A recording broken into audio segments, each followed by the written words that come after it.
Hello, everybody. How you guys doing? So, welcome to the Friday afternoon um, live show. So, we got a bunch of people online already, so I can see that's cool. Hi from New York City, Steph. Glad to see there are people lined up to see your live stream. Cool, cool. Me too. Glad that you are here. How is New York doing, by the way? We're getting pretty good weather up here in Montreal, so it must be getting nice down there. Yeah. All right. We'll see. Hey, Steph, do you know any programs or companies that use code generation to handle the CRUD part of a web app and integrate this properly with manually coded logic for the rest of the app? Yeah, any modern web framework will have an ORM, an object relational mapping software that can generate a lot of the CRUD for you, especially the basic calls, right? So yes, look at any ORM. So if you look at Python Django, they'll have an ORM. PHP Laravel has an ORM.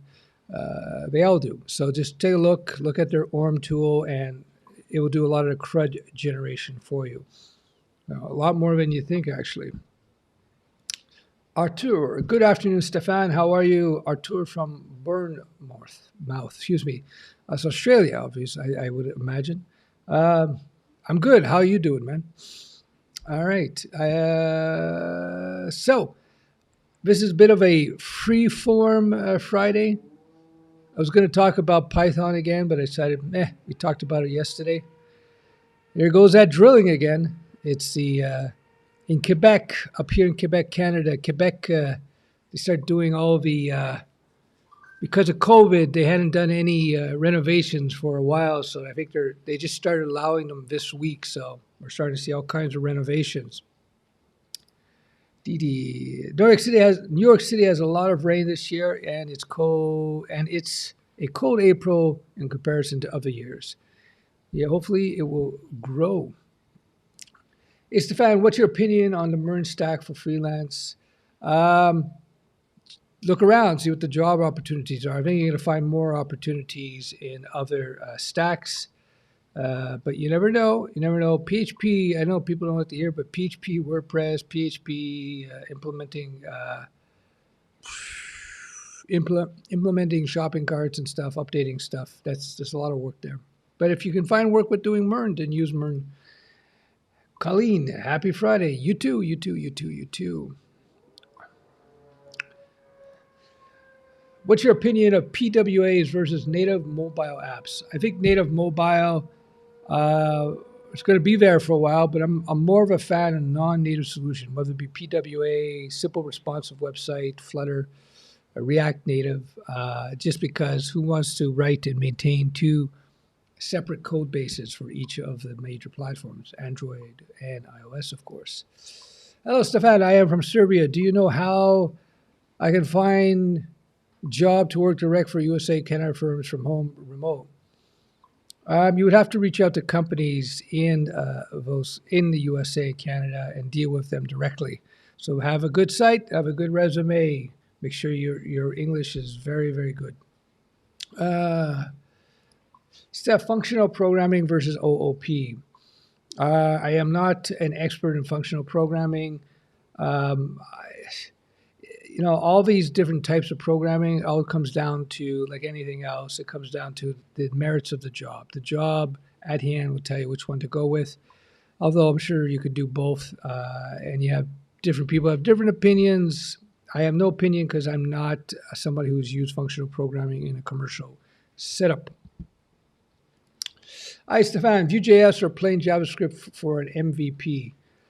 Well, if you're comfortable with Vue and Vue is going to save you time, then use Vue. If it's not going to save you time, don't use Vue. Stefan, is MVC still a feasible infra? What is an infra? Border says, started in Swift, moved my app to Flutter as a client, started to think about iOS app as well. App is pretty simple, coffee recipes and timers. We'll see how it goes. Yeah, let us know. Let us know how Flutter works out for this type of thing. and get back to us. Hey, Steph, shout out from India. My question is, what do you prioritize more between UI and UX or back end? I mean, to say that with decent UI, with a strong back end, or vice versa. Thank you. I have said, and I believe that these days, what differentiates most apps in terms of commercial success is UX UI. Besides the core, problem that your app solves, the core functionality that it delivers, but beyond that, it is UX UI, because you can have a real garbage backend as long as it works, even if it works poorly. As long as it works, the UI UX is where it's all about. What would you consider the best new programming language to simplify or innovate? How have you considered creating? I have never considered creating a programming language. I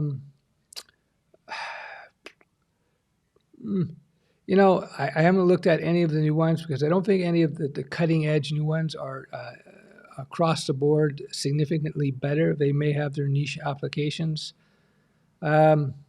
Yeah, I think the most significant change in the software development over the last 5 to 7 years perhaps is advanced DevOps and advanced hosting solutions with things like AWS and VPS solutions, etc. That kind of stuff. That's where I think the innovation is, not so much the languages. Didi, how is coding field for women in terms of jobs? Do you find bias in hiring in this field, especially if I'm in my mid-30s? I think that these days, especially at corporations that have HR departments, they're going to be looking to hire women in the tech field just to have that balance, because it's a male-dominated industry. So I think you're in a great situation. Yeah, I think you're in a very good situation there, because they're going to be saying, we need a woman in here because we got all these nerd guys, and so let's get her in. So I think you have an actual advantage. So I would definitely be pursuing that. Hey, Steph, are you a freelancer? I am no longer a freelancer. I have not freelanced in many, many years. Oh, I did it for several years. Yeah, I work with freelancers on a regular basis, though. Stefan, is the ideal platform to build Python programming skill on the internet? What is the ideal platform to build programming skill on the internet? Well, you start with my StudioWeb Python course to get you going, and then what I would do is I would just go here. Then after that, you can go here. You can start exploring the Python. You can go into the docs.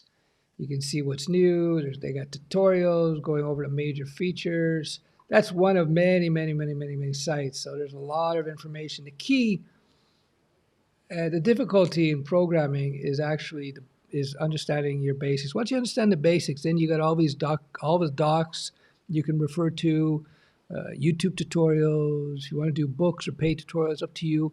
But at the end of the day, as I always say, learn your foundations, then do real work, and then you learn what you need to learn about Python as you go. Trust me, you got to get in there. You got to get in the ring. Like I like to tell people, the best way to learn how to fight is to fight, and the best way to learn how to code is to code. Why Audi and not BMW?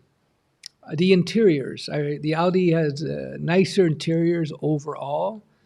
And one of the reasons I like the Audi I bought is because it had a 15 speaker Bang & Olufsen system. It sounds really, really good. It's surround sound, all kinds of crazy stuff.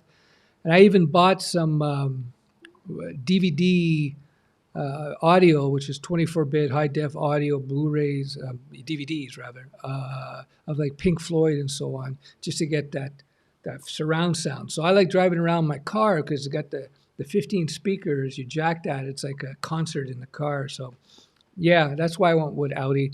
Although I think BMW is a bit more fun to drive, although they're both pretty good.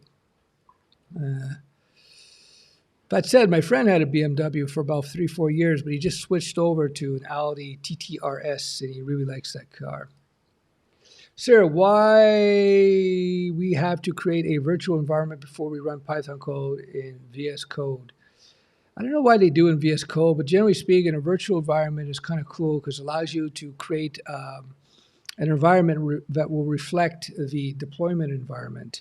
So this will help to reduce at least some compatibility issues in terms of your install. So let me back up a few steps.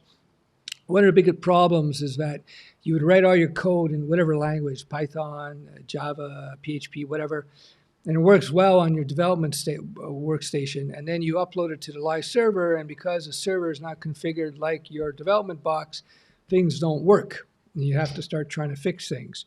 So one of the things you could do is you can create a virtualized container on your development box that mirrors what's going to be what the configuration is going to be live, or even better yet, you can create a virtualized container for your app, and then you can just move that file and just install that on the server. That's what I was talking about before. Is hosting options and server options are so sophisticated these days. That's where the big innovation is. Is the Spring? Where did I get this one? Okay, I don't know how to read that one. Okay, is the Spring framework dying? I don't know. I'm not involved in Java these days. I somehow doubt. I think Java in itself is. You won't be seeing Java used too much to create new apps because it's such a verbose, long to write language, and to set up it's quite difficult versus things like Python and PHP and Node with JavaScript. But there's still going to be plenty of Java work going forward. Okay. Let's see what we got here. Steph, is it helpful to use web components with frameworks like Vue and React? I mean, when we use JS frameworks, do the web components add benefit? Well, I suppose if they're good components, again, I haven't looked at what's going on now there in terms of the web components, but as a general rule, I always advise people, if you have solutions that are components, libraries that are out there ready for you to use and have been vetted and they're in version 2 or 3 or something, you're probably better off using them than trying to roll your own from scratch. Top 3 rules of software development: reuse, reuse, and reuse, right? Because code that's in a library that's been put together by a bunch of coders, a bunch of programmers, it's probably going to be better than anything you've done because there's been a lot of people involved in the development of those projects, right? A lot of the bugs have been worked out. All right. Symfinity. Hello, DD, New York City, told me to join the stream. Thank you for doing this. Wow, thanks for joining the stream. I'm glad you like it. This is kind of, I usually leave with a subject, but today I'm just doing Colleen. She's a very smart woman. I usually do, today I'm going to do a free form today. Okay. Which rock bands do you like? It depends on my mood, you know. The usual as a kid: Led Zeppelin, Black Sabbath, Rolling Stones, that kind of stuff. But later on, Fleetwood Mac. I like. Then I go outside of rock. I like Miles Davis. I like Amy Winehouse. All kinds of different things. It's what else? I just can't think of any off the top of my head. What I've been listening to is of all bands, early Depeche Mode recently, strangely enough. So I'll listen to Black Sabbath, War Pigs, and then I'll listen to Depeche Mode right afterwards. Interesting mix. Jabba MJ, hey Stefan, big fan from Italy. Well, thanks for watching from Italy. I'm glad you like my material. Okay, here we go. Hey Steph, you keep talking about foundations. What are some projects you think I should do to learn them? You don't do projects to learn your foundations. You learn your foundations, and then once you have your foundations, like your basic moves, then the projects are like getting in the ring and doing the actual fighting. And you want to start off with simple projects. And my suggestion to everybody is to do little sideline freelance gigs with real clients. You do 1 or 2 little ones where you're not being paid, so you learn the process. I'm telling you, by working with a real client, doing a real project, even simple little things like installing their WordPress and making changes to their themes, and as an example, or installing a contact form or something, or building a little a simple shopping cart that integrates with PayPal or Stripe. These little things will teach you so much more than doing tutorials for 6 months or a year or 2 years. You don't want to get caught in that tutorial hell. Even some of the biggest tutorial makers have come out and warned people about that. So I would suggest that in a big way. So yeah, get in there, do the real things. Again, back to my fighting experience, I used to tell people one three round experience sparring, whether it be boxing, or MMA or something, is worth months and months of training. And same thing, once you build one app where you actually work with a client, you get the feedback and you have to deal with the mental stresses, if you will, of not that it's stressful, but just having to figure out that puzzle and working with somebody. I'm telling you, it's hugely educational. And people will go to boot camps and they'll spend $5, $10, $20,000 because they think to themselves, oh, I can go do stash after. Well, you don't need to do that. You do foundations, then you just go to local business, butcher, coffee shop, seamstress, a craftsperson who makes shoes or something, whatever. Check out their site. If their sites are not good, don't go in there and say your site sucks, but go in there and say, hey, I'll help you update your site for free. Blah, blah, blah. No catch. I'm just learning, building my portfolio. I hope that helps. So there you go. We'll see.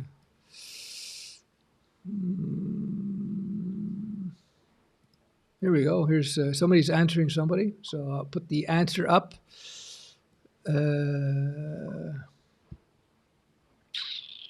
Okay. Do you think that Docker is important to learn as a developer? It's not an absolute. If a job that you happen to be applying for, if they use Docker, then you learn it then. What I would do is once you start making money one way or the other, let's say you're a freelancer, you do your foundations, you start doing freelance work, you start building up clients, start learning stuff, then just on the side, look at Docker, look at what it may do for you, and use it and learn it fully when it makes sense. You see, that's the thing.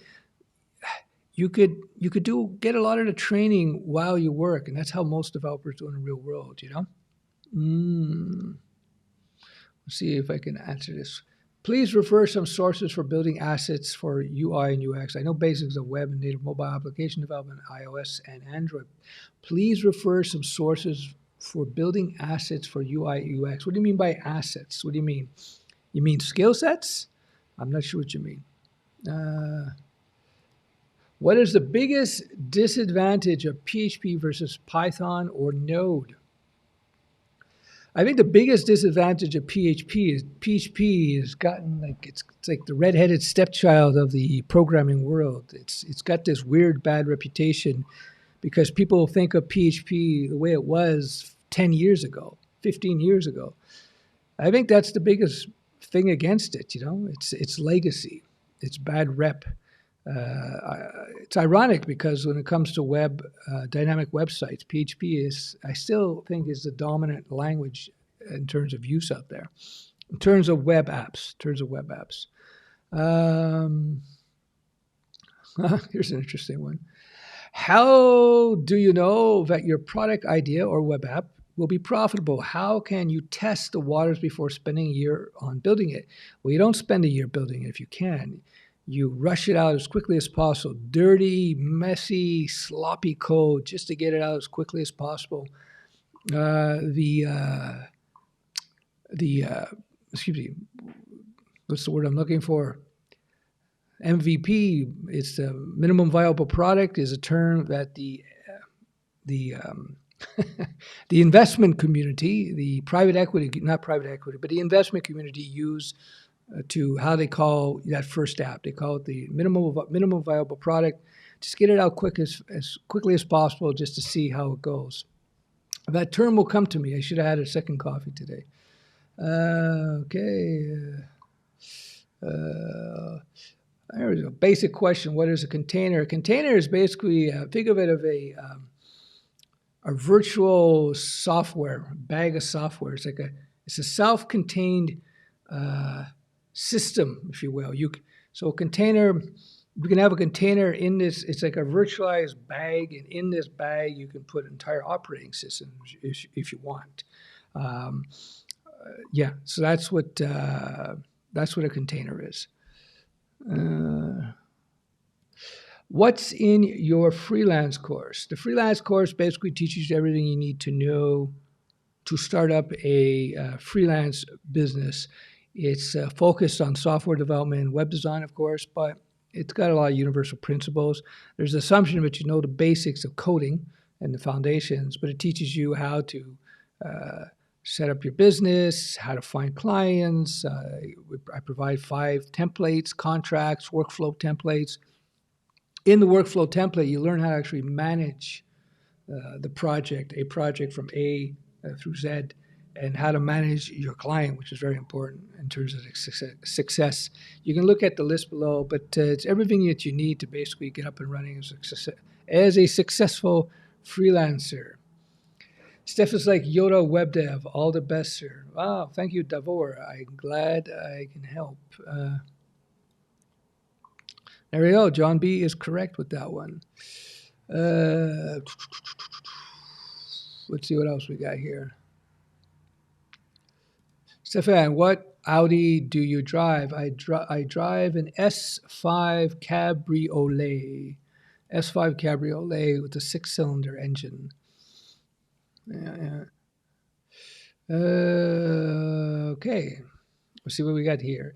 We are using mostly Java in our courses at university, but I am more interested in going either web app dev direction or pen testing. I don't know what pen testing is. Which language is most similar so I can easily grasp Java along? That's a good question. It would probably be, if I had to pick one that's relevant today, I would say JavaScript or C#, actually. C# is actually closer to Java, but that's not what you're looking for, I think, right? JavaScript or C#, I would choose those two. A web app and dev direction, but you can use Java. You could use Java for web app development, right? You can start basic with Java servlets and JSPs. If you want to do that, just look up servlets and JSPs. But if you want to develop skill sets quickly to get work, then I would go JavaScript. I would go maybe Python, or you can go C#.net, although that's, again, more larger corporations. I don't know if you want to be a freelancer or not. Hamza says, Spring is amazing and growing fast. Yes, Rod Johnson. He's the guy who created Spring. It is leading the way and influencing its tech stacks like Red Hat's, Quarkus, IBM's, OpenLiberty, Oracle's, Halidon's. I never used that one there, the Oracle one. I can't even pronounce it. Yeah, no. Spring is it. That was the framework. I remember when Rod Johnson, he's the founder of Spring, when he came out with his book, I think it was called Lighter, Faster Java or something, and he basically took a shot at what the Java was about at that time. It was just too big and nobody wanted to use it. A lot of the Ruby developers who switched over to Ruby during that spike in 2006 to 7 or something like that, they were ex-Java coders. Stefan, what do you think about game development, C# Unity? Is it so much competitive? Well, I'm not a game developer, but I know that game development is competitive. I think if you're going to get into game development, you're going to have to go work for a company. I know people work in the game development industry. There's always a demand for software developers, but it's, from my understanding, it's pretty cutthroat. So, for example, my friend worked at one of the biggest game development companies in the world, one of the biggest publishers. I'm not going to say the name. And he had been there for like 8-10 years, leading projects. He had 100 people under him, 50 people under him. Ex-developer became a manager. And so they put out a game, and the game was very profitable, but it didn't do as well as that the company had hoped. So they just shut down the whole division, fired hundreds of people, including him, after 8-10 years. So, yeah, we go down. So keep that in mind. I think Stan. Hey, Steph, what's the difference between freelancing and entrepreneurship in web development? Well, freelancing is doing jobs for other companies. Entrepreneurship in web development would be a broader term. An entrepreneur could be a freelancer, could be somebody who creates their own software, their own SaaS, software as a service. Yeah, so entrepreneur is just a broader term. I would say entrepreneur would imply that you're creating your own new version of a business. Like I wouldn't consider somebody, if you buy like a McDonald's franchise, I guess you're an entrepreneur, but not really. But somebody who invents their own software from scratch, or maybe comes up with their own type of restaurant with food that's, their own type of burgers or something. That's an entrepreneur. It's just terminology. I wouldn't get too hung up on the terms, in all honesty. What are we doing? 25 minutes. Man, time goes by so fast, eh? Okay, what do we got here? Alexa, what is the major difference between Python and Java? Woohoo! I would say the biggest difference when it comes to me is that Java is a compiled language. So when you write all your Java code, then you got to run it through an app, essentially, that processes all that code and compiles it down to something called, I think it's called bytecode. It's been such a long time. And then you install these bytecodes files, they're called .class files, and your software runs that. So when you have a compiled language, it gives you extra control over the development process, because when you compile code, when you pre-process the code, the process of compiling checks the code for errors, and some, not all errors, but some errors. Whereas Python, it's a scripting language, so it's not pre-compiled. You just write your code and it runs. So in theory, compiled code is in theory safer, and compiled code runs faster, especially versus Python. That being said, Python is a very good language. The differences in performance and in power between traditional scripting languages like Python, JavaScript, PHP, versus compiled languages like C#, C++, Java. Although there's a bit difference between Java and C++, those differences are blurred now. There used to be hard differences between scripting languages and compiled language, but yeah, not anymore. There's other differences, of course. Python is loosely typed, partly, and Java is strongly typed. Yeah, right now I'm having a brain freeze. All these languages are all mixed up in my head. Preferred, they're both good, by the way. Preferred martial art. I think I have to say the last thing I preferred the most was just traditional boxing. But I had a really good boxing coach. He had an amateur record 77-2. That's like world class. And so when you train under someone at that level, it makes all of the difference. Somebody who actually has a lot of fighting experience. They all have their pros and cons. Depends what you want to do. Not everybody wants to do hardcore fighting, right? Some people would prefer doing something a little bit more relaxed, Whatever, it's all good. Depends what you like. For me, though, probably boxing. I used to do grappling, wrestling, judo. I never went with the jiu-jitsu guys for two reasons. A, I didn't want to wrench my elbow or my knee, and B, I didn't want to get ringworm. So I never did that. I like boxing. You don't have to get ringworm. I don't like rolling around with sweaty guys on the floor. But jiu-jitsu is very cool, though. So is judo, so is wrestling. What's your favorite book? It depends on my food. Favorite coding book, favorite history book, favorite fantasy book. I don't know. What's this? At the Great Anonymous Mice. I don't know what that is. At the Great Anonymous. Nice. Oh, okay, there we go. You know what? I'll tell you something, though. You asked about my music and stuff. I want to point this out. If any of you Pink Floyd fans, I don't know if you've ever seen this thing. This is like an unusual collection of Popular songs from Pink Floyd. If you don't know Pink Floyd, "Wish You Were Here," "Sheep," "Shining and Crazy Diamonds," etc. Now this has a version. Does it? Yeah. This has a version of "Money." "Money" is that big hit for Pink Floyd. I think their biggest hit. This has a new mix, another mix on there that's very different from the original. And if you're a big Pink Floyd fan, a lot of people don't know about the different mix of the song. So you got to get this collection of dance tunes or dance songs.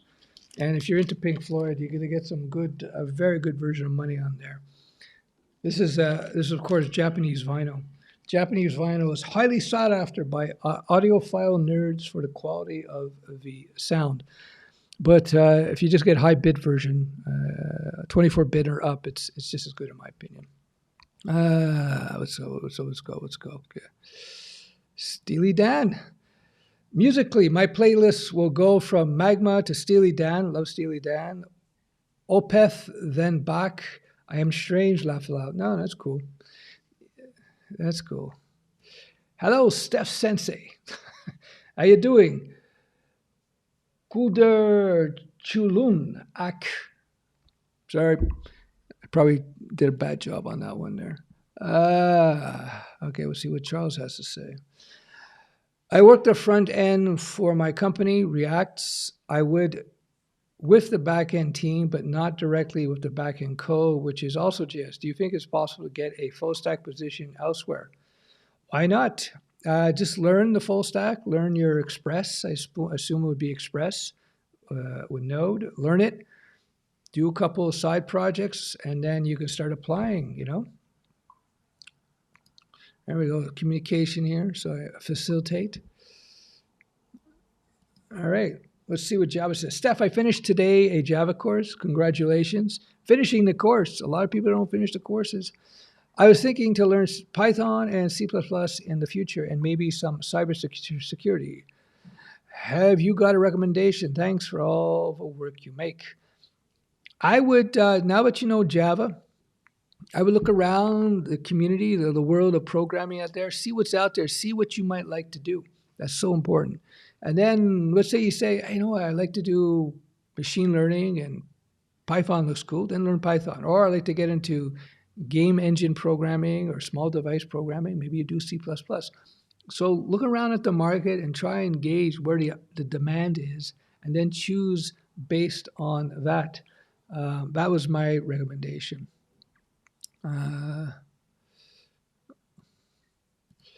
All right, Zane.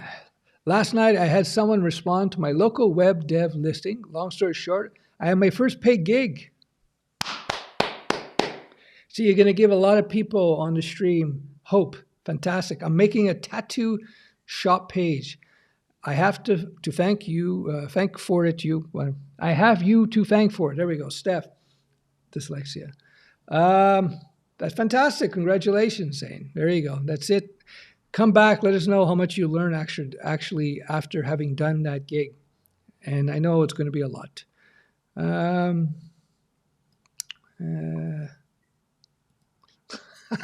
Would you accept MMA fight from Brad Traversy? I don't know. I don't know. How is Brad my size? Is he over 6 foot? Perhaps, but I'm getting kind of old though. I can still hit pretty hard though. That's pretty sure. I can still hit pretty hard. Okay. Okay. Conversations going on here.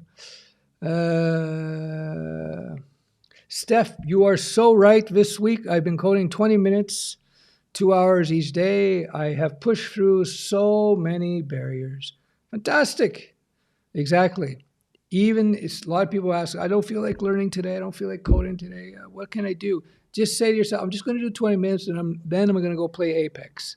I'm just going to do 20 minutes and then I'll go play Apex. Psychologically, it's a lot easier to sit down at the keyboard when you convince your lizard brain, your hindbrain, the brain that makes you lazy or makes you angry or makes you sad, you convince your emotional self, it's only 20 minutes, I'll just get it done, and then I can play Apex. A lot of times you're going to sit there a lot longer than 20 minutes. So, okay, what else? Front-end dev in 1 year is possible. Front-end dev is very possible within 3 to 6 months. Junior, beginner, I can tell you that because my students have done it with only a couple months. So it's doable. Just follow the teaching, the methodologies. Even if you don't do my courses, do follow my strategy, the steps I map out, and you're going to be in a good position, almost guaranteed. Thank you so much, sir, though it's 12:18 a.m. in India. Sai. Friday night. All right, good. Fantastic. I love hearing from people from all over the world. Karim, Ahmed, do I know you? Are you the Karim I know? I don't know. Golden advice, Steph. Thanks a lot. Probably not. Oh, there's a button. Okay, that's interesting. Can you freelance? Can you freelance for front end only? You can freelance for almost anything, but my experience, if you can do the full stack, even just touch just a little bit on the back end, you're going to open up many opportunities for yourself. Although, yes, you can freelance. One of the guys, freelancers I work with, though he does full stack, he basically does 95% of his jobs. It's just the front end. He's really good at UI UX. In fact, he's the guy who created the new StudioWeb.com front end here. He created this. He created this site, this whole thing, and he also created the app UI. So that was kind of cool. And he can do both. He can do both front end and back end, but he pretty much exclusively works on. He does the front end exclusively now, but he's really good. But him knowing the back end makes him a much more valuable front end UX UI guy, because then he knows how to design his front end well so that that the back end guys can work with it, right? I hope that makes sense. So I would suggest just touch on it a little bit. Just touch on it a bit. PHP, I love it. Yeah, PHP guys tend to love PHP because it's super quick and easy. It runs fast, and you get a lot of jobs. Especially if you're freelancing. I have a portfolio and projects ready, and I'll like to move to Canada, but I don't have any money. What should I do to achieve my goal? Reach out to Canadian companies and see if you can start working with them remotely, and then you can take it from there. Here we go. Hi, Stefan. At my work, we use Skype a lot. I find chatting very annoying. I'm never focused. Is a good developer someone who is able to handle both his task and what's going on in the chats? No, you have to shut off your chats. When you're deep into code, you have to shut off your chats a lot of times. A lot of times you got to shut off the music unless it's like melodic, non-vocal music. You have to shut it off when you're getting deep into things. It's just a little bit of discipline there. Do you think functional programming will go mainstream in the near future? I think it's probably where it's going to be. You know what I mean? I don't see it growing much more than that. That being said, I am not a functional programmer, and I'm not an expert in it by any means. I would have to look at it. But again, the reason I say that is because what we have out now, JavaScript, C#, Python, PHP, et cetera, they're all pretty good. So it's going to take a lot to change the paradigm. I don't think the paradigm is going to change. Think about it. People still use COBOL, right? Luffy Monkey, I selected you simply because you have a good name. So Luffy Monkey says, hello, Steph. I have purchased your course for full development and start learning HTML. Wish me good luck. I wish you fantastic luck, especially given you got a great name, Luffy Monkey. I like that. Happy Man Studios TV says, hey, I've been working as a research engineer in artificial intelligence, cool, alongside my bachelor's, but I've been having trouble finding work post-grad. Should I switch to full stack dev? Yeah, well, I think that where you go to schools, your professors should be able to help you in terms of placement. If they can't, then yeah, definitely full stack, a lot more work. AI, a lot of buzz, lots of buzz, but it's still niche-y at this point in time, especially compared to full stack. Yeah, and I know like one of the guys who used to train under me, He was doing, not in artificial intelligence, but he was in academics, very high up. He was doing his PhD in neuroscience. And he told me that, in neuroscience is just bad in terms of work and job opportunities. It's like a bad situation. That's why he quit that. He did his master's.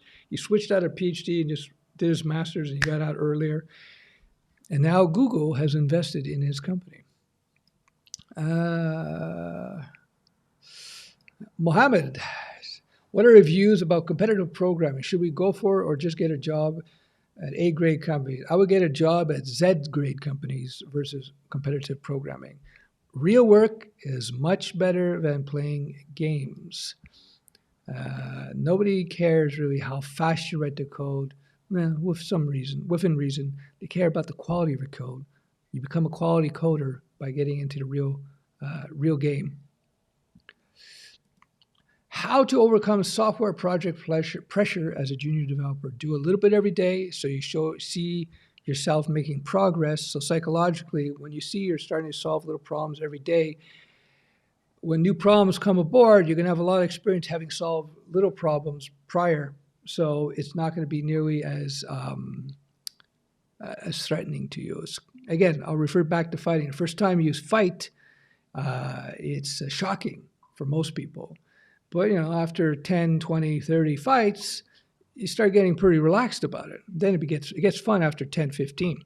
Same thing with writing projects. Once you've done a few of them and you've had clients throw curveballs at you, unusual requests that you never thought you would do, and you research it, you go to Google and you type in, and you go to the docs and you learn how to do it, and you implement it, and you go, wow, I did it. And once you've done that a couple of times, then you're going to be like, you're going to walk in to see the clients, and it's going to be like, okay, what do you got to do? All right, I got to learn this? No problem. And that's how it is. You just got to get out there and just start doing stuff. PHP is ugly. Even today, it's better if it dropped all global procedures in favor of class object members. Yeah, they get this. It's one of the things, backward compatibility issues. Just don't use them. That's all. Nobody's forcing you to use the aspects of the language you don't like. Okay, here we go. Oh boy, what is your opinion about ASP Core and the progress that Microsoft has made in recent years? Do you really think they would be more jobs for .NET developers in the future? I don't know. I think Microsoft is really hitting it out of the park, generally speaking, in terms of development tools. I'm a big, as you know, I really like where Microsoft is going now. They've opened up the whole thing. They're supporting Python, C#, but I think they're even supporting Java. So I don't think you can go wrong with that technology. How can I combine multiple programming languages in the same project? Well, if you work on just about any web app, you're going to be working with at least 2 programming languages. Well, not at least. JavaScript, C#, JavaScript, Python, JavaScript, PHP, et cetera, et cetera, et cetera. So just do web stack. You're going to be and you'll be using other languages, of course. You'll be using HTML and CSS. Those are not programming languages, but the way, I don't know if you're tipping into this. There's something in programming called interoperability. That's basically having program A, software A, speak to software B, and they can be different languages, and they exchange information. These days, typically, you do that with something called JSON. JSON is a JavaScript object, if you will. Basically, it's just a text string written in a JavaScript format, and it allows you to share information between apps. In the old days, you used to do it in XML. So that's one way. If you're talking about that, I don't know what you're talking about that. So we did that, although not across languages, but it's just as easy as cross language. So what we did is add the old app that had some really bad things about it. So we created a new app that created a bunch of microservices, and we fed the microservices to the old app.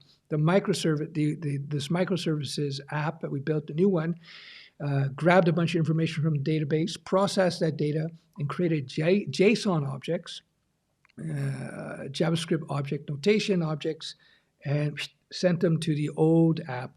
And I could have done that. It was PHP to PHP, but I could have done it Python to PHP, could have done it with C# to PHP, could have done it with Ruby to PHP, whatever. Although if I would have done it with Ruby to PHP, the PHP would have fell asleep before the Ruby actually got anything done. All right. That's a joke. I'm doing my joke. Do you have any, Stefan, do you have any thoughts on mentorship? Is it necessary? Could it spare time for someone who learns SW development or just gimmicks, software development? I provide mentorship for people who want that extra level of support where I look over their projects, I help them, I look at their resumes, I help them look over jobs. It's not necessary. Some people want that, some people don't. So in full disclosure, I do a mentorship because people have been asking me for years, come on, mentor me, mentor me, mentor me. And I've mentored people many times. And it's just a time-saving thing. It's just having, it's like with me, I have a lawyer that I can call. Costs me money. And I ask them questions. Or my accountant. I talk to my accountants all the time. You know, can I do this? Can I do that? What should I do here? What should I do that? So I have a consultant. I got to pay. And but it saves me a lot of time and headaches and worry and a lot of money in the end. So it depends. You don't need it, though. A lot of people don't use mentors, but if you want that extra level of support, having a mentor is better than any boot camp or school, frankly. I can answer that one. What do you think about object-oriented programming? It's the predominant style of programming. You got to learn it. If you're going to be a modern developer, you got to learn object-oriented programming. Even if you don't use it, you find yourself in the functional world or something. You got to learn it. It's such a core concept in software development. Oh my God, 46 minutes. I'm only supposed to do half an hour. All right, guys, that's it for Friday. I think we're done. 182 users, only 53 likes. Give me some thumbs up. Come on. Let me know if after this stream you have any comments. Put them under the I'm going to be, once this is over, it's going to be on YouTube. Let me know what you think. Let me know if you like this format. I've been meaning to cut it down to like 30 minutes, but here we go. That's about it. So that's all for today. So have yourself a good Friday. Have yourself a great weekend. And you know what? I got this video of me playing drums, because people have been asking me about the drums. So I have it here. It's whatever. I'm just going to end with this, and then you can enjoy your weekend. So here we go. Thanks.